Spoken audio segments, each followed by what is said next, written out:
Est-ce que vous regardez des séries policières du genre NCIS? Oui? Eh ben vous êtes pas les seuls. Les psychopathes, les tueurs en série et les détraqués en tout genre sont aussi scotchés devant ces programmes. La différence, c'est que eux cherchent pas vraiment un moyen de se défendre. Non, il y en a qui utilisent ce divertissement comme une méthode pour s'instruire, pour améliorer leur prochain crime. En France, il y en a un qui a trouvé une bonne technique à reproduire, et il l'a mise en pratique. Salut, c'est le Cogiteur, bienvenue pour cette nouvelle affaire criminelle où la justice aurait peut-être dû se renseigner un peu plus sur les actes commis par une personne qu'elle a remise en liberté. Et pour ça, il y avait juste à chercher des informations dans la presse, mais peut-être que c'était trop long à lire. C'est dommage parce que ça aurait évité de relâcher un détraqué. Et Sift AI, le sponsor de la vidéo, aurait grandement aidé. Et oui, t'es d'accord avec moi, des informations, on nous en jette plein la gueule partout. Et il y en a tellement qu'on sait plus qui croire, ni même ce qui s'est passé, au final on comprend rien. C'est comme ça qu'on se fait manipuler aussi. Sauf que c'est exactement là que Sift vient résoudre ton problème. Sift, c'est le tout premier agent IA au monde pour l'actualité et les infos. Le principe est simple, même moi j'ai compris, c'est dire, tu tapes n'importe quel sujet, littéralement n'importe lequel, Sift va lire pour toi les sources crédibles du monde entier dans toutes les langues et te livrer un résumé clair, traduit et facile à comprendre. Pas de catégorie imposée. Si tu peux l'écrire, tu peux le suivre. Que ce soit l'évolution des puces IA, un sujet géopolitique précis, il y en a un paquet en ce moment, ou même une tendance ultra spécifique. Du genre quand on nous fait croire qu'on a retrouvé Xavier Dupont de Ligonnès tous les 2 ans. Bref, Sift te construit un fil d'actualité personnalisé et bien propre. Et là où c'est puissant, c'est qu'il ne se limite pas à un pays ou une langue. Ton agent IA explore des ressources vérifiées partout dans le monde, les synthétise et te les livre dans ta langue. Résultat, tu gagnes du temps, tu élargis vraiment ta vision et au bout du compte, tu sais mieux que tout le monde. Bon, si t'es un psychopathe mégalomane, ça va te servir à rien, c'est sûr. Mais sinon, Sift propose maintenant ses mises à jour en format podcast. Donc si t'es en déplacement, tu peux écouter ton résumé quotidien comme si t'avais un assistant perso qui suit l'actu pour toi. Tu reçois des briefings quotidiens, des notifications en temps réel, et si un sujet t'intéresse vraiment, tu peux cliquer pour approfondir. Et c'est gratuit et disponible sur iOS, Android et le web via Sift.ai. L'appli est classée parmi les meilleurs et même numéro 1 dans plusieurs pays comme la France, l'Espagne ou le Portugal. La vraie question c'est, tu veux continuer à faire défiler l'actu sans comprendre ou tu veux enfin maîtriser ce que tu lis? Télécharge Sift via le lien dans ma description et teste-le gratuitement. Allez, on commence. En septembre 2005, le monde est secoué à l'annonce du cataclysme causé par l'ouragan Katrina aux États-Unis et des ravages qu'il a fait en pertes humaines. Beaucoup de familles cherchent leurs proches portés disparus, tandis que la liste des décès s'allonge d'heure en heure sur les chaînes d'information. Mais s'il y a bien une personne qui est trop préoccupée pour s'arrêter sur ce qui se passe ailleurs dans le monde, c'est Marie-Antonia Joannet, une femme résidant à une centaine de kilomètres de la commune de Soissy-sur-Seine, dans le département de l'Essonne. Elle vient de recevoir un appel plus que perturbant, au sujet de sa fille Audrey. C'est le gardien d'immeuble où elle vit qui la contacte. Il lui explique que personne n'a plus la moindre nouvelle d'elle depuis son retour du Brésil, quelques jours plus tôt. La jeune femme de 24 ans avait choisi cette destination pour s'offrir des vacances au soleil. Et a priori, tout s'était bien passé là-bas. D'ailleurs, elle était bien revenue en France le 13 septembre et avait envoyé quelques messages à ses proches, comme le ferait n'importe qui au retour d'un séjour à l'étranger. Tout semble donc parfaitement normal jusque-là. Sauf que le lendemain matin, elle cesse brusquement de répondre aux SMS et aux appels. Personne ne s'alarme dans les premières heures. Mais ce silence persiste encore 2 jours. Et là, on commence à s'interroger un peu plus. D'autant qu'Audrey est jeune et qu'elle a l'habitude d'être en contact avec ses amis. Donc ce comportement leur met vraiment la puce à l'oreille. L'une d'elles décide même de prendre sa voiture et de se rendre à son appartement de Soisy-sur-Seine, dans la banlieue parisienne, pour vérifier par elle-même si tout va bien. Elle se gare devant sa résidence, le Gerville, et sonne à l'interphone. En vain. Soit Audrey n'est pas là, soit elle n'est pas en capacité de répondre, ce qui n'est pas franchement rassurant. La jeune femme recule de quelques pas et jette un coup d'œil en direction du parking, pour découvrir que la 206 de son amie est sagement garée sur sa place habituelle. Donc, elle n'est pas partie. En tout cas, pas avec sa voiture. Et ce détail, aussi inhabituel que le reste, ne fait qu'accroître un peu plus son inquiétude. Alors, elle fait le tour de l'immeuble, pour tenter d'apercevoir quelque chose par la fenêtre. Mais découvre que les rideaux de l'appartement sont tirés, ce qu'Audrey ne fait jamais. Bon, tout ça n'est peut-être qu'un gros malentendu. Un concours de circonstances qui laisse croire au pire alors que tout va pour le mieux. Sauf qu'elle est assaillie par le doute. Déchirée entre ce mauvais pressentiment qui lui intime de prévenir la mère d'Audrey et la rationalité d'une situation inhabituelle mais qui doit forcément avoir une explication logique. Donc elle décide de prendre la température auprès des autres amis qu'elles ont en commun. Elle tombe tout de suite d'accord sur le fait de ne pas alarmer Marie-Antonia, tant que c'est pas nécessaire. Après tout, ça fait que 2 jours qu'elles n'ont pas eu de nouvelles. C'est pas comme si Audrey avait cessé de donner signe de vie depuis 3 mois, ou qu'elle était partie se promener toute seule dans la forêt et qu'elle n'était jamais rentrée. Là, on se demande juste pourquoi elle ne répond plus à personne. Les filles préfèrent donc appeler la meilleure amie de la mère d'Audrey, Marie-Claude Vigo, une femme qu'elles connaissent bien et qui habite aussi à Soisy-sur-Seine. Elles espèrent que cette dernière pourra les rassurer ou au moins les aider à entrer en contact avec Audrey avant d'alerter tout le monde. Sauf que Marie-Claude n'a pas plus d'informations qu'elle. Elle n'a pas croisé la fille de son amie ces jours-ci, et elle non plus n'arrive pas à la joindre quand elle tente de l'appeler sur son téléphone. Le stress monte d'un cran des 2 côtés. Les rideaux fermés, la 206 sur le parking, ce silence incompréhensible, ça commence à faire beaucoup pour Marie-Claude, qui saute elle aussi dans sa voiture. Elle vient de se souvenir que la voisine de palier d'Audrey la connaît bien, et si elle se rappelle bien, elle est même en possession d'un double des clés de la jeune femme, ce qui leur permettrait d'entrer dans l'appartement et d'élucider enfin ce mystère. Seulement, elle n'a pas l'intention de se rendre seule à la résidence du Gerville. Pour elle, la situation est suffisamment inquiétante pour justifier un crochet au poste de police, ce qu'elle fait aussitôt. C'est donc encadrée par 2 agents en uniforme qu'elle entre dans le hall de l'immeuble, ce soir du 15 septembre à 21h. Ils croisent le chemin du gardien, Monsieur Caillez, qui a l'habitude de voir Marie-Claude et en profite pour lui demander ce qui se passe. Lorsqu'on lui apprend que personne n'a de nouvelles de la locataire du 2e étage, Mademoiselle Joannet, l'homme semble lui aussi très soucieux et se propose aussitôt de les accompagner. Le petit groupe grimpe les marches jusqu'à l'appartement d'Audrey. Avant toute chose, Madame Vigo frappe avec insistance à la porte et sonne plusieurs fois, au cas où Audrey finirait par ouvrir. Une fois encore, ça ne donne rien.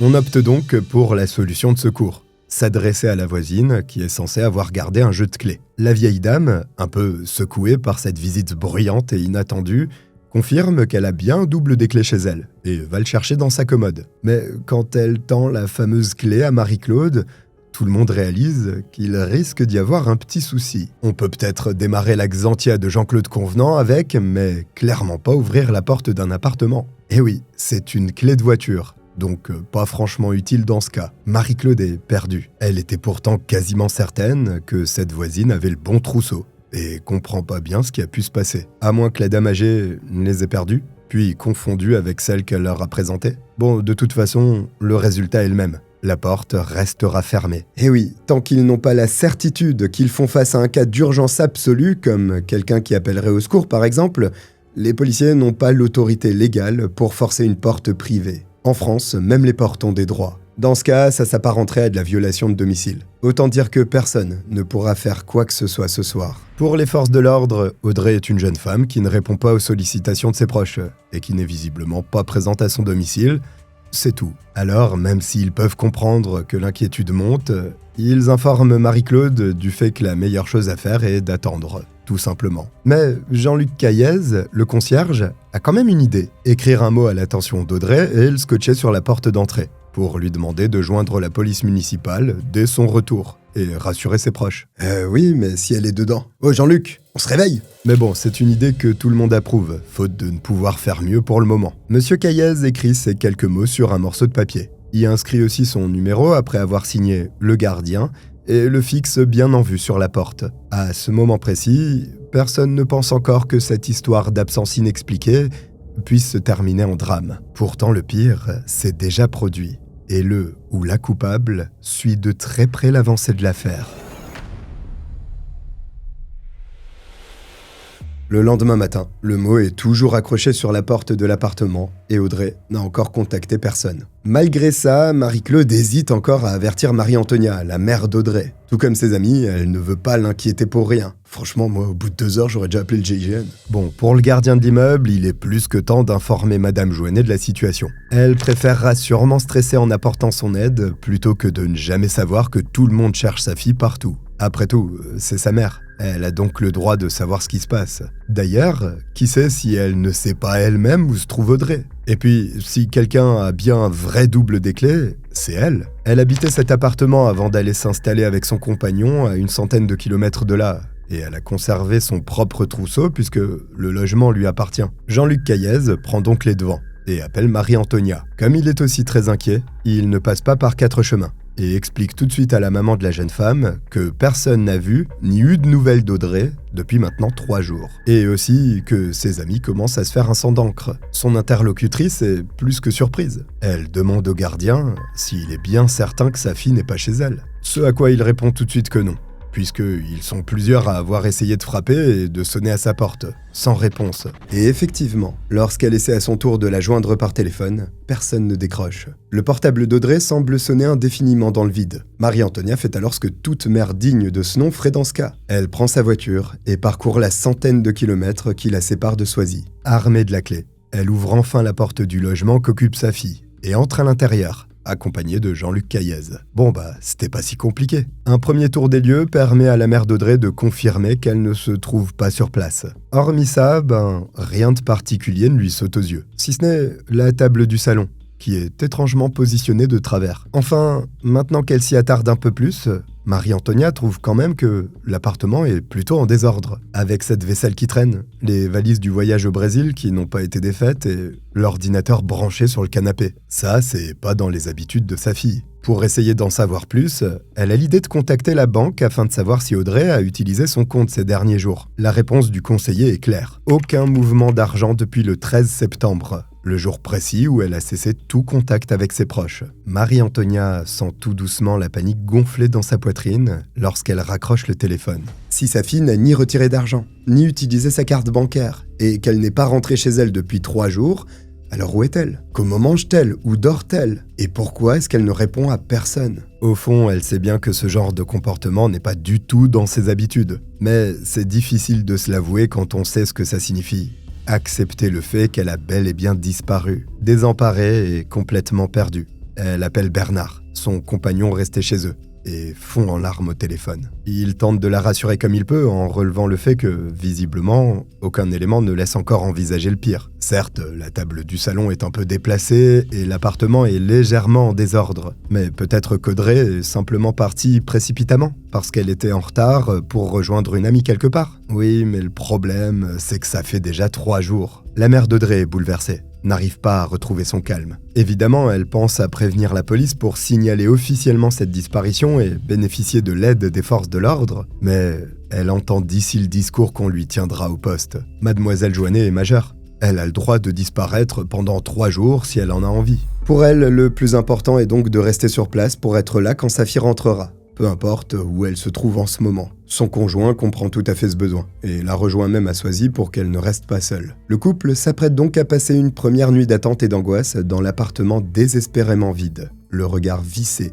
sur la porte d'entrée. En fin d'après-midi, Marie-Antonia se décide quand même à passer à la gendarmerie, où on lui conseille de ne pas céder à la panique. D'attendre tranquillement, puisqu'il y a de grandes chances que sa fille finisse par réapparaître d'elle-même. Bon, elle comprend qu'elle devra donc mener sa propre enquête, seule ou presque. De retour à la résidence, pour ne pas devenir folle et profiter du temps qu'elle a à disposition, elle contacte les amis de sa fille, afin de recueillir leurs impressions sur leurs derniers échanges avec elle. Elle tente de récolter le plus d'informations possible. La soirée qui suit se résume à passer encore et encore des appels sur le portable de la disparue, toujours sans succès. La mère d'Audrey se met aussi à fouiller la chambre de celle-ci, dans l'espoir de trouver quelque chose d'utile. Elle y déniche seulement un répertoire téléphonique, dans lequel apparaissent des contacts qu'elle ne connaît pas. Alors, sans trop savoir qui appeler, elle s'assoit sur le lit et commence à passer des coups de fil un peu au hasard, en demandant à tous ceux qui décrochent s'ils ont des nouvelles ou des informations. Puis tout à coup, alors qu'elle est en train d'appeler, son pied frôle quelque chose près du sol. Surprise, elle tend machinalement le bras et touche le sac de sa fille glissé sous son lit. Puis autre chose juste à côté, qu'elle n'identifie pas très bien. Sûrement des affaires qu'Audrey a rangées ici pour gagner un peu de place. Marie-Antonia n'y prête pas plus d'attention que ça et se concentre à nouveau sur ses recherches. Ce n'est que plusieurs heures plus tard, en plein milieu de la nuit et alors que son compagnon et elle sont endormis, qu'elle repense à cet objet qu'elle a effleuré du bout de ses doigts. Tout à coup, ses yeux s'écarquillent dans le noir et son souffle se coupe. Elle se précipite dans la chambre de son enfant, se penche près du lit, le cœur battant. Là, c'est la pire vision d'horreur qui l'attend. Le corps entièrement nu de sa fille, qui gît sans vie, derrière des bagages. Lorsqu'elle réalise ce qui se passe, Marie-Antonia pousse un hurlement qui tire aussitôt son compagnon du sommeil. Il la rejoint dans la chambre en un éclair, complètement perdu, et comprend assez vite à quoi correspond cette forme qu'il aperçoit lui aussi, presque entièrement cachée sous le lit. Son pouce en balle, Son cerveau refuse d'y croire, mais la détresse et les larmes de la femme qu'il aime ne laissent que trop peu de place au doute. Alors, prudemment, il passe une main sous le lit et tire la première chose sur laquelle ses doigts se referment. Le bras d'Audrey, rigide et glacé. C'est bien elle qui était cachée là depuis 4 jours, pendant que Marie-Antonia et lui cherchaient, attendaient et espéraient encore. De longues heures pendant lesquelles il se trouvait en réalité à quelques mètres seulement de sa dépouille. Avant qu'il ne détourne le regard du cadavre dénudé par respect pour elle et pour sa mère, Bernard remarque la présence d'échymoses linéaires et violacées sur la gorge, ainsi que ses mains. Il contacte immédiatement les gendarmes, qui ne mettent que quelques minutes à arriver à l'appartement, suivi de près par plusieurs techniciens de police scientifique chargés de figer la scène de crime, afin de collecter le maximum d'indices possibles. Eux aussi observent tout de suite ces fameux bleus sur la nuque d'Audrey, ce qui laisse fort à parier qu'elle a été victime de strangulation. D'ailleurs, elle présente aussi d'autres contusions sur les chevilles, les poignets et le visage. Avant même que le corps ne passe entre les mains du légiste, les experts peuvent déjà affirmer sans trop de risque qu'elle a dû être attachée et battue avant de finir étranglée. Il n'y a pas de mots pour décrire ce qu'elle a dû vivre lors de ces dernières heures. Pourtant, lors du procès, il faudra bien en poser pour expliquer quel genre de calvaire son tortionnaire lui a fait subir, et espérer qu'il soit condamné à la peine maximale. Mais pour que justice soit faite, faut commencer par le début, c'est-à-dire réunir suffisamment de preuves ou d'éléments pour que le profil d'un suspect puisse se dessiner. Sauf que, pour l'instant, les experts en identification criminelle ne trouvent aucun ADN étranger à analyser. Pas de cheveux, de poils, de sang, ni même de fibres ou d'empreintes. Ou alors si, mais justement un peu trop. Et oui, faut pas oublier que beaucoup de personnes ont défilé dans le logement ces derniers jours. La mère et le beau-père d'Audrey, ses amis, mais aussi le gardien Jean-Luc Caillez, lorsqu'il a accompagné Marie-Antonia, ainsi que les pompiers qui sont intervenus avec les gendarmes. Par contre, il n'y a pas de trace d'effraction, que ce soit au niveau de la porte ou de la fenêtre, ce qui permet déjà d'orienter l'enquête vers le profil d'un coupable qui connaîtrait les lieux un minimum. Ce point en particulier, ajouté au fait qu'il s'agisse visiblement d'un homicide volontaire avec séquestration, place très vite l'affaire parmi les dossiers sensibles de la brigade de recherche de Paris. Mais les premiers éléments de l'enquête n'apportent rien de concret aux gendarmes. Ni les proches d'Audrey, ni même ses voisins, qui sont tous convoqués un à un, ne lui connaissaient d'ennemis ou de mauvaise fréquentation. La jeune femme menait sa vie d'une manière tout à fait normale. D'ailleurs, elle n'avait pas non plus de relation amoureuse. Donc rien à creuser de ce côté-là. Pour une fois, pas de petit ami détraqué. D'un côté, si ça avait été le cas, il y aurait eu 80% de chances de résoudre l'enquête. Par contre, quand ils interrogent les résidents de l'immeuble, certains témoignages se rejoignent, et ils sont plus qu'intéressants. 3 voisins affirment qu'ils ont entendu une femme crier dans la résidence, aux alentours de 4 heures du matin, dans la nuit du 13 au 14 septembre. C'est particulièrement intriguant quand on sait qu'Audrey est rentrée de son voyage le 13 en étant encore active sur son téléphone et qu'elle a brusquement cessé de répondre à ses messages le 14 au matin. Il se pourrait bien que ce soit elle que ces fameux voisins aient entendu appeler à l'aide. Et force est de constater que parmi ces 3 personnes, aucune n'a daigné contacter la police. Enfin, l'un d'entre eux a quand même été assez préoccupé par ses hurlements pour sortir de chez lui. Et ce, malgré l'opposition de sa femme, qui a insisté pour qu'il reste au chaud dans son lit. Il s'agit de Gérard Bourroux, le locataire du rez-de-chaussée. L'homme confirme qu'il a bien été réveillé par le cri d'une femme à 4 heures du matin. Un hurlement suivi d'un silence glaçant. Comme il est certain d'entendre un appel à l'aide, M. Bourroux se lève, enfile le premier vêtement qui lui passe sous la main et sort de la résidence pour observer alentour. Mais dehors, tout semble normal et calme. La seule chose qui capte son attention dans la nuit, c'est cet appartement de l'immeuble dans lequel la lumière est allumée et qui se trouve à nouveau plongé dans le noir une microseconde plus tard. Il est peut-être 4 heures du matin, certes, mais c'est pas pour ça qu'il faut automatiquement y voir quelque chose de suspect. Spoiler si, et c'est même une bonne raison. Mais il revient donc sur ses pas et rentre se coucher. Sauf que cet appartement situé au 2e étage, c'est celui d'Audrey. Le septuagénaire n'avait aucune raison de faire le lien entre le cri qu'il avait entendu et la lumière chez la victime, jusqu'à ce qu'il apprenne l'homicide de la jeune femme. Mais à présent, ça devient un élément primordial. Les gendarmes pensent que cette nuit-là, c'est très probablement Audrey que les résidents de l'immeuble ont tous les 3 entendu crier, et que son agresseur était présent chez elle au moment où Gérard Bourroux est sorti. C'est même certainement lui qui a éteint la lumière à la hâte, après que la jeune femme a hurlé pour qu'on lui vienne en aide. Donc à 4 heures du matin, la nuit du 13 au 14, La logique porte à croire qu'elle était encore vivante. Mais pour combien de temps ?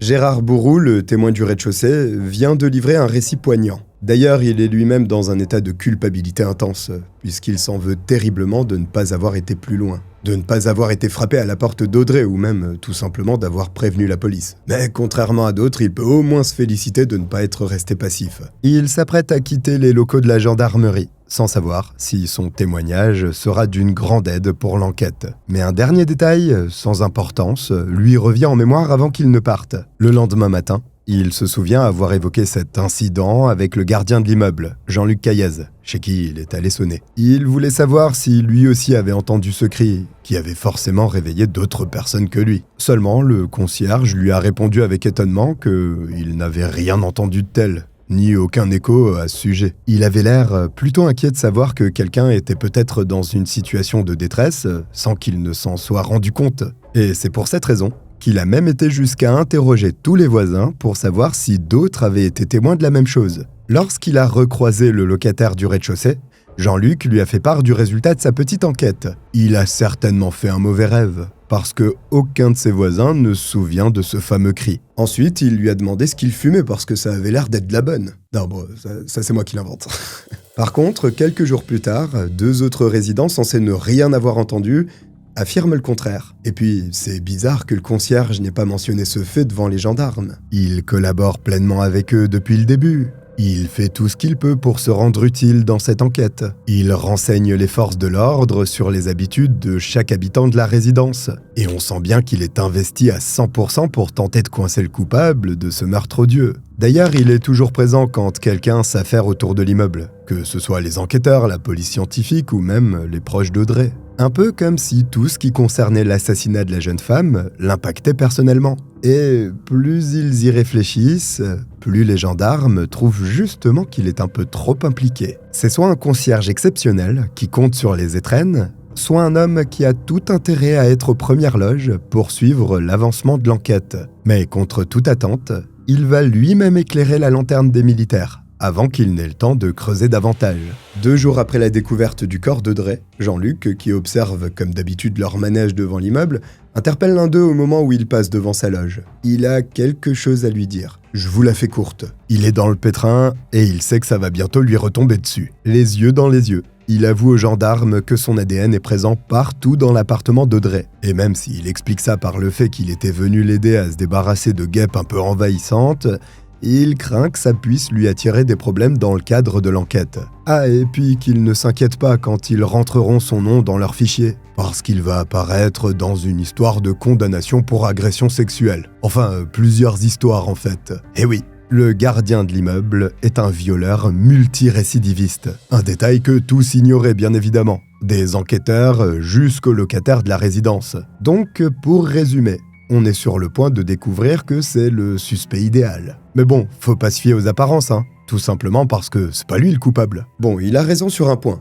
On ne peut pas se limiter aux apparences. Mais on va pas se gêner. S'il croit que les gendarmes ne vont pas passer son historique criminel au crible sous prétexte qu'il est allé se confesser avant qu'ils ne mettent la main dessus, il se fourre le doigt dans l'œil jusqu'au coude. Et pour être sûr de se dédouaner complètement, il s'empresse aussi de préciser qu'il a suivi un traitement de castration chimique en prison, ce qui a pour effet de le priver de libido encore aujourd'hui. Même s'il le voulait, il serait physiquement incapable d'abuser sexuellement de qui que ce soit. Et de ce fait, il serait bien aimable de le retirer de la liste des suspects, histoire de gagner du temps. Mais par contre, qui a parlé d'agression sexuelle ? Jusqu'à preuve du contraire, le médecin légiste n'a pas encore rendu son rapport d'autopsie. Ce que tout le monde sait depuis le départ, c'est que la jeune femme a été abattue et étranglée. Rien de plus. En 2 phrases, Jean-Luc Caillez vient maladroitement de s'attirer toute l'attention de la brigade de recherche. Alors que jusque-là, personne ne prêtait vraiment attention à lui. Le voilà maintenant dans l'œil du cyclone. Les enquêteurs se focalisent donc sur son histoire, son passé, et plus précisément, ses antécédents judiciaires. Ils entrent son nom dans leur fichier et découvrent que le concierge a effectivement purgé 2 peines de prison distinctes. Une peine de 7 ans en 1984 à la suite d'une condamnation pour viol sous la menace d'une arme, puis une seconde de 20 ans en 1991 pour le même crime, commis sur une personne vulnérable. Si ça avait été John Luke Caillou au Texas, ça aurait été prison à vie directement, mais bon. Lors de sa première arrestation, c'est un jeune homme de 25 ans, profondément marqué par le divorce de ses parents. Il vit en marge de la société, sans jamais avoir réussi à obtenir aucun diplôme. Il n'a que 17 ans lorsqu'il a affaire à la justice pour la toute première fois. À l'époque, il ne s'agit pas encore d'une affaire d'agression, mais seulement d'un vol de mobilette qui lui vaut de se retrouver face à un choix simple, comme on le faisait souvent dans les années 60. Soit purger une peine de prison, soit s'engager dans la Légion étrangère. J'imagine que vous vous doutez de la réponse.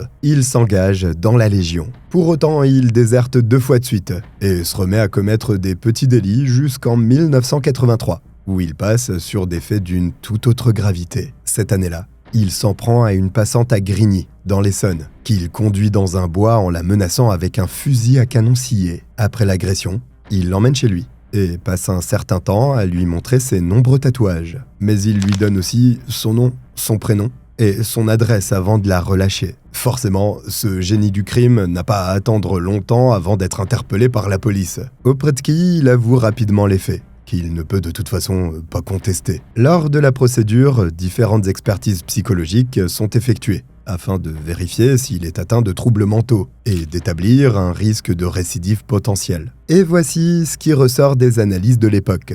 Jean-Luc Caillez affiche un profil psychopathe. Ça sous-entend qu'ils ont diagnostiqué chez lui une profonde absence d'empathie, une capacité à mentir de manière crédible, et surtout, un passage à l'acte qui n'est pas impulsif ou délirant, mais au contraire, réfléchi et préparé. Ça veut aussi dire que le risque de récidive est nettement plus élevé. Voilà un excellent profil à mêler à la population. Allez, on le relâche. Et oui, les nombreux signaux d'alarme mis en avant dans ce rapport n'empêchent pas Caillez de retrouver sa liberté après avoir purgé 50 prisons sur les 7 prononcées. C'est tout de même un homme neuf qui quitte le bâtiment pénitentiaire au mois de mai 1988, puisque pendant le temps de sa détention, il s'est marié avec une certaine Christiane, une mère de famille nombreuse avec qui il a échangé pendant de longs mois depuis sa cellule. 2 ans plus tard, l'ancien détenu part s'installer avec sa femme à Lunel, une commune de l'Hérault. Là au moins, il est certain que personne d'autre n'a connaissance de son passé criminel. C'est l'endroit parfait pour repartir de zéro, se remettre dans le droit chemin, en se trouvant un petit boulot calme et honnête. Ou bien alors pour récidiver, car c'est cette option qu'il choisit malheureusement un soir de juin 1990. Ce jour-là, il prépare des crèmes dessert au chocolat pour ses voisines. Une mère de famille célibataire, qui vit seule d'habitude, mais chez qui séjourne sa fille de 19 ans, Stéphanie. La mère et la fille se trouvent chez elle lorsque quelqu'un sonne à la porte en fin de soirée. C'est leur gentil voisin, qui se présente avec un grand sourire et les bras chargés de 2 pots de crème qu'il vient de cuisiner tout spécialement pour elle. Jean-Luc Caillez semble y avoir mis du cœur, mais pas seulement. Il a aussi et surtout intégré une bonne quantité de somnifères à sa recette. Tandis que la mère préfère se passer du dessert à cause d'un goût qu'elle trouve un peu bizarre, Stéphanie savoure sa part jusqu'à en racler le fond du bol. Ça, leur voisin l'avait pas prévu. Il est d'ailleurs même pas au courant, pensant que les 2 femmes sont maintenant profondément endormies. Sauf qu'il jouit d'une chance insolente. Alors que Stéphanie tombe de fatigue dans le canapé du salon, sa mère décide de la laisser dormir seule et sort dîner dehors. Quand la jeune fille émerge de son profond sommeil, encore groggy par les médicaments qu'elle a ingérés malgré elle, elle découvre son voisin allongé sur elle, en train de l'agresser. Elle n'a ni le temps, ni la force de se défendre. Jean-Luc Caillez se relève, la saisit brutalement, et la traîne dans l'escalier menant à l'étage avant de la pousser dans la chambre de sa mère. Puis il l'attache, la bat avec une matraque et lui mord violemment la poitrine avant d'abuser d'elle. Il la force finalement à avaler d'autres somnifères, ce qui la replonge très vite dans l'inconscience. Elle finit par se réveiller quelques heures plus tard, au même endroit, en vie mais dans un état de choc inimaginable. Stéphanie a quand même le courage et la force d'aller tout de suite trouver la police pour dénoncer son agresseur, qui n'a pas pris la peine de masquer son identité. Elle l'a parfaitement reconnu puisqu'il s'agit de son voisin, Jean-Luc Caillez, qu'elle croise tous les jours depuis qu'elle est là. Aussitôt interpellé, le principal intéressé admet effectivement avoir eu un rapport sexuel avec la victime.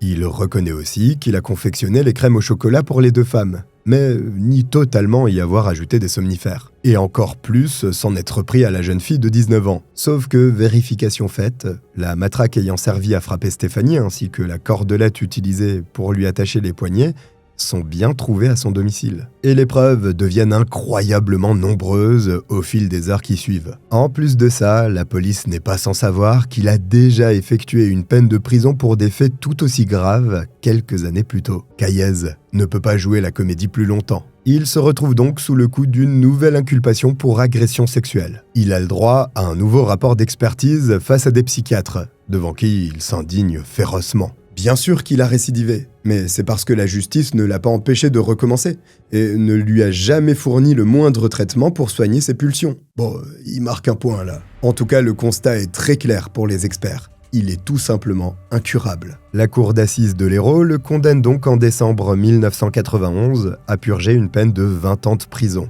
dont il n'effectuera en fait que 12 ans, grâce au jeu des remises de peine, ainsi qu'à plusieurs décrets de grâce présidentielle qui s'inscrivaient dans un dispositif de l'époque et qui restait assez courant jusque dans les années 2000. Pour faire simple, le président de la République pouvait alors décider de réduire ou même supprimer une peine de prison sans annuler la condamnation du détenu. Il restait juridiquement coupable, mais pouvait bénéficier d'une peine moins longue. Dans le cas de Jean-Luc Caillez, il s'agissait de grâce collective automatique, et qu'on accordait à des milliers de détenus en même temps, sans étudier les dossiers des criminels en question, et sans évaluer leur dangerosité. Voilà comment le violeur multirécidiviste a réussi à réintégrer la société en octobre 2002, soit 8 ans avant la fin de sa peine. On distribuait les remises de peine comme des tickets resto. Quelques mois après cette nouvelle libération, il parvient même à se faire embaucher comme gardien de la résidence Le Gerville, à Soisy-sur-Seine. Et un peu moins de 3 ans plus tard, l'histoire maudite semble se répéter.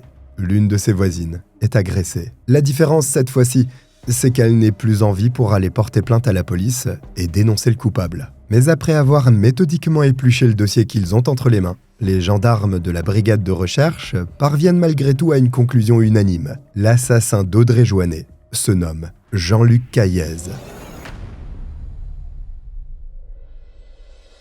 Le rapport de l'autopsie tant attendu tombe enfin. Les agents qui travaillent à la résolution du meurtre de la jeune femme espèrent que les réponses qu'ils y trouveront leur permettront de faire officiellement le lien avec Jean-Luc Caillez.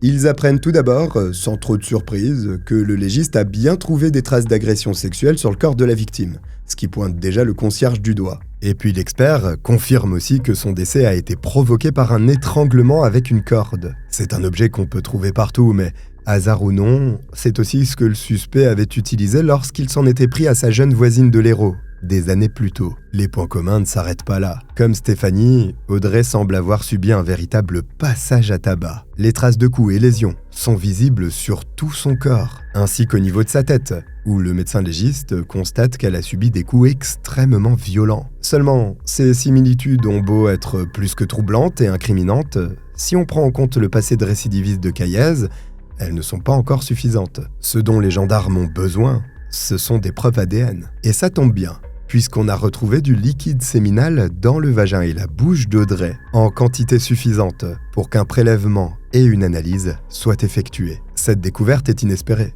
car quel que soit le nom auquel il est associé, cet ADN est sans conteste celui du tueur. Et devinez avec qui les enquêteurs sont impatients de le comparer ? Jean-Luc Caillez, bien sûr, le concierge psychopathe. Il est encore parfaitement libre et s'occupe à l'extérieur de la résidence quand arrivent les forces de l'ordre. L'homme les accueille comme il l'a toujours fait, aimable et coopératif, et accepte même de les faire entrer chez lui sans poser de questions. Une fois à l'intérieur, les gendarmes lui expliquent qu'ils ont trouvé de l'ADN sur le corps d'Audrey et qu'ils aimeraient recueillir un échantillon de sa salive pour en faire la comparaison. Le gardien ne semble ni surpris ni inquiet de cette demande. Il répond même tout de suite par l'affirmative, alors qu'il connaît bien les rouages de la justice et qu'il sait qu'il est en droit de refuser ce prélèvement. Son attitude désarçonne les militaires, qui s'attendait justement à un refus net et catégorique de sa part, ce qui aurait été logique s'il avait été leur coupable. Mais là, Caillez se prête volontiers au jeu, ce qui laisse à penser qu'il n'a rien à se reprocher. C'est étrange. Ils en viendraient presque à douter d'avoir misé sur le bon cheval. Pourtant, ils remarquent aussi que leur suspect numéro 1 n'est plus autant à l'aise depuis qu'ils sont entrés dans sa loge. Fermé, mutique, il sue même à grosses gouttes. En tout cas, les gendarmes font ce qu'ils ont à faire. Perquisitionnent l'appartement qu'ils fouillent sans rien trouver, prélèvent l'échantillon de salive et repartent avec le concierge qui est placé en garde à vue le temps que les résultats leur reviennent. Non seulement ça permet d'éviter toute tentative de fuite, mais en plus, ils ont un certain nombre de questions à lui poser. L'interrogatoire commence en fin de matinée. On demande d'abord à Jean-Luc Caillez de commencer par parler de son parcours, de son enfance à ses premières arrestations pour des vols de mobylettes. Comme souvent, le but est de le mettre à l'aise. Mais dans ce cas précis, la priorité, c'est de gagner du temps, car il n'existe encore aucune preuve solide de son implication dans le meurtre. En fait, tous les espoirs reposent sur le résultat du fameux test ADN, qui ne peut être que positif et qui devrait arriver pendant le temps de la garde à vue. Le plan consiste donc à garder leur homme au chaud jusqu'à ce que cette fameuse preuve irréfutable soit mise sur la table. Ça lui laisserait alors plus d'autre choix que de celui de passer aux aveux et le dossier serait bouclé. En attendant, il s'exprime facilement, appréciant visiblement de raconter son histoire et de discuter avec les gradés, qui s'efforcent d'instaurer une relation de confiance avec lui. Mais lorsque vient le moment d'évoquer les crimes sexuels pour lesquels il a déjà été condamné à 2 reprises, son visage se ferme. C'est pas un sujet sur lequel il aime s'entendre. Pourtant, c'est précisément pour cette raison qu'il se trouve dans les locaux de la gendarmerie de Soisy. Et cette réalité va le rattraper, qu'il le veuille ou non, car le procureur adjoint vient enfin d'obtenir les résultats du laboratoire que tout le monde attendait avec fébrilité. Les menottes sont déjà presque au poignet du gardien quand la réponse tombe. Négatif. Les gendarmes n'en croient pas leurs oreilles. Le liquide séminal retrouvé dans le corps d'Audrey Joannet n'appartient pas à Jean-Luc Caillez. Les militaires doivent se répéter cette phrase une dizaine de fois pour s'en convaincre, tant ils n'imaginaient pas que ce soit possible. Mais s'il y a bien quelque chose que personne ne peut remettre en question, ce sont bien les preuves scientifiques. C'est donc un véritable coup de tonnerre au commissariat. On comprend pas comment un tel résultat est possible. Et surtout maintenant, on se demande quoi faire de ce coupable tout désigné que la logique voudrait relâcher, mais dont l'innocence paraît malgré tout inconcevable. Mettez-le en prison quand même, c'est pas grave. Bon, le procureur adjoint partage pas mon avis. Il faudrait libérer le gardien d'immeuble, car il n'y a plus aucune raison de poursuivre l'interrogatoire. Mais la garde à vue n'a pas atteint son terme, et les gendarmes ont aussi le droit de la poursuivre jusqu'à la fin du délai légal, même si ça semble inutile. Le magistrat finit par trancher. La garde à vue sera poursuivie jusqu'au bout. Après tout, c'est vrai qu'une autre idée n'a pas encore été envisagée par les gendarmes, celle d'une complicité. Car rien ne prouve que Caillez ait agi seul, ce qui peut laisser supposer qu'il est bien impliqué dans le crime, mais tout simplement qu'il n'est pas celui qui a agressé sexuellement la jeune fille. En tout cas, c'est le pari de la justice, qui voit à présent son temps compter pour faire éclater la vérité. Voilà pourquoi le ton de l'interrogatoire n'est plus vraiment le même à la reprise de l'audition. Les gendarmes essaient de jouer sur un élément que l'ancien criminel avait lui-même mis en avant pour prouver son innocence. La castration chimique. Sur ce point, il avait été catégorique, en affirmant qu'il était maintenant complètement privé de vie sexuelle. Sauf qu'il s'avère que c'est pas du tout irréversible, et on a découvert qu'il a arrêté son traitement depuis maintenant 3 ans. Cette première contradiction mise en lumière fonctionne encore mieux que ce que les gendarmes espéraient, car ils sentent que l'armure de leur suspect se fissure. Il devient de plus en plus nerveux, mais c'est un simple détail qui va changer le cours de l'interrogatoire. Dans la conversation, Jean-Luc Caillez nomme la victime par son prénom, alors que jusqu'ici, il l'avait toujours appelée Mademoiselle Joannet. Les militaires relèvent ce point pour le moins inhabituel, qui trahit une sorte d'intimité dont ils n'avaient jamais fait mention. Ça a l'air insignifiant, mais c'est pourtant le déclic dont ils avaient besoin. Car quelques secondes de silence plus tard, le concierge avoue être l'auteur du crime. Il est maintenant prêt à raconter tout ce qui s'est passé dans la nuit du 13 au 14 septembre. Une nuit dont personne n'aurait pu imaginer le degré d'horreur, car il avait déjà préparé son passage à l'acte, des jours à l'avance, et avait tout anticipé, pour être certain d'arriver à ses fins sans être inquiété.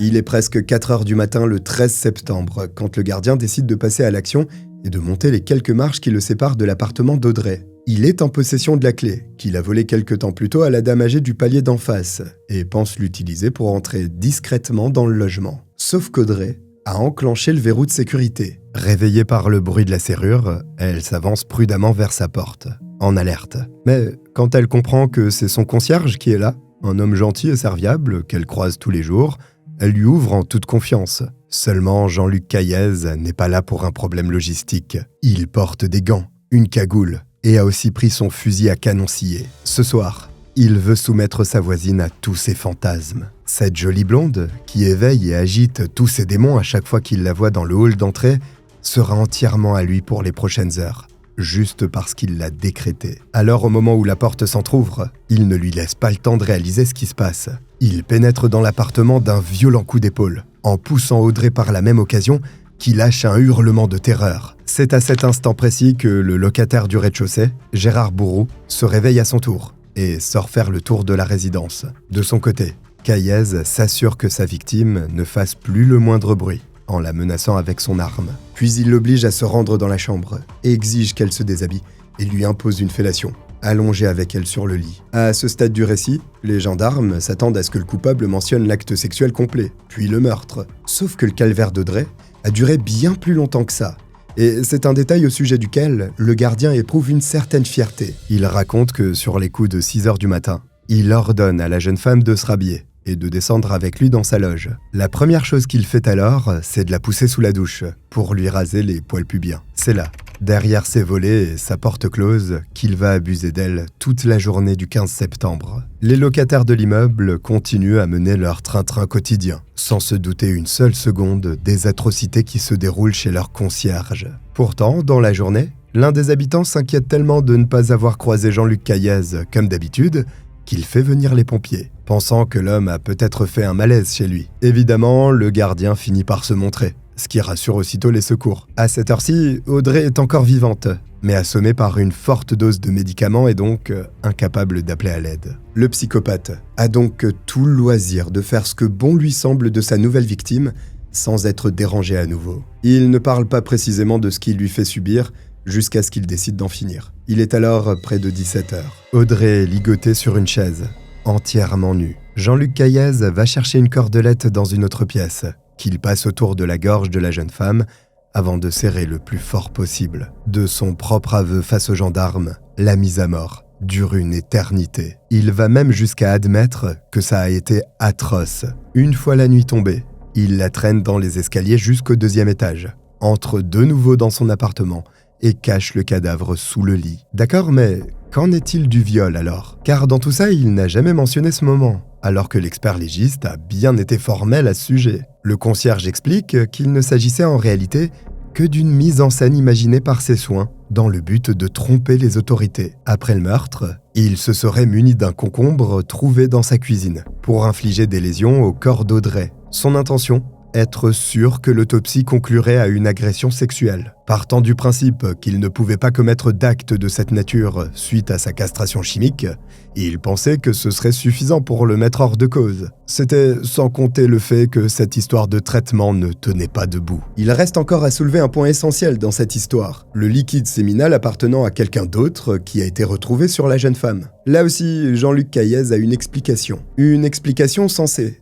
et terrible à la fois. Il déclare que l'idée lui est venue en regardant un épisode de la série NCIS à la télévision, dans lequel un protagoniste utilise l'ADN de quelqu'un d'autre pour piéger la police. Le concierge se dit que c'est une idée de génie, d'autant qu'il connaît toute la vie des locataires de l'immeuble, et qu'il sait justement qu'une autre de ses voisines voit souvent son compagnon avec qui elle a des relations. Le meilleur dans tout ça, il sait aussi qu'elle jette les préservatifs usagés à la poubelle. Il n'a donc qu'à aller fouiller incognito dans les déchets des résidents une fois la nuit venue, pour trouver un préservatif dans lequel il prélève du liquide séminal à l'aide d'une seringue. Il le place ensuite au congélateur en attendant de l'utiliser sur le corps d'Audrey. Sidéré, les gendarmes réalisent que sans casier judiciaire, un innocent aurait été arrêté et certainement condamné à sa place, parce qu'ils étaient sur le point de comparer l'ADN prélevé par le légiste avec celui de tous les habitants de l'immeuble, ainsi que leurs proches. Après son crime, le gardien d'immeuble se rend sur les rives de la Seine où il se débarrasse de 4 grands sacs poubelles, dans lesquels se trouvent les draps de sa victime, ses vêtements, des liens,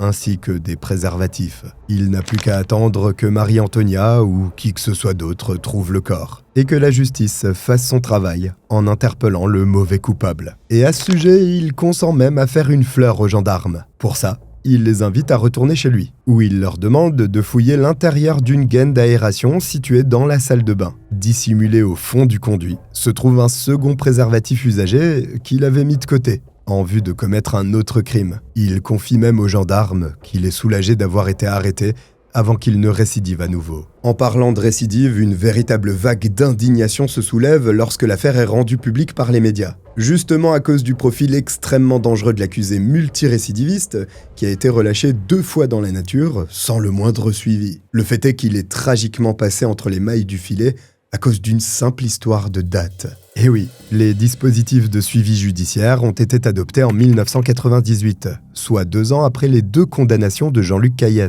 et ne pouvaient pas s'appliquer de manière rétroactive. Donc, il n'était pas concerné. Pareil pour le fichier des auteurs d'infractions sexuelles, un outil de surveillance des délinquants et criminels sexuels censé prévenir les récidives, qui n'a été créé qu'en 2005. D'ailleurs, ce drame a largement contribué à la suppression des grâces collectives en 2008, que l'on accusait d'être déconnectée de la réalité des victimes et dangereuse pour la sécurité publique, puisqu'elle s'appliquait aussi à des criminels sexuels récidivistes. Pour sa part, lorsqu'il est arrêté, le gardien de la résidence de Soisy-sur-Seine encourt cette fois-ci la peine maximum. Mais des zones d'ombre persistent. Par exemple, Caillez ne donne aucune explication au sujet des nombreux hématomes relevés sur le corps d'Audrey. Pourtant, il témoigne de coups violents et répétés. On ne sait pas non plus concrètement tout ce qu'elle a enduré durant le laps de temps où elle était séquestrée dans sa loge. Car hormis les conclusions de l'autopsie, les gendarmes ne peuvent se baser que sur ce qu'il veut bien admettre, c'est-à-dire quasiment rien. En mai 2008, il est jugé pour la 3e fois de sa vie devant une cour d'assises. Les experts qui se présentent à la barre réitèrent le fait qu'il présente une personnalité psychopathique, sans empathie, avec un risque élevé de récidive et une sexualité violente et compulsive.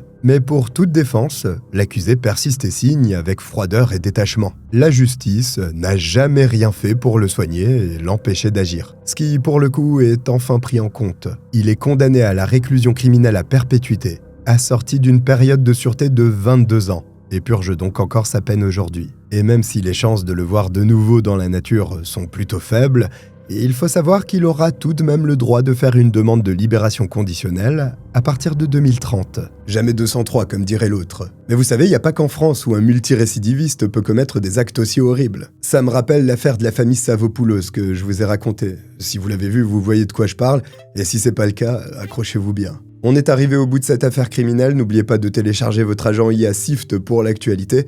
Un grand merci de m'avoir suivi jusqu'au bout, je vous dis à très vite. Bye.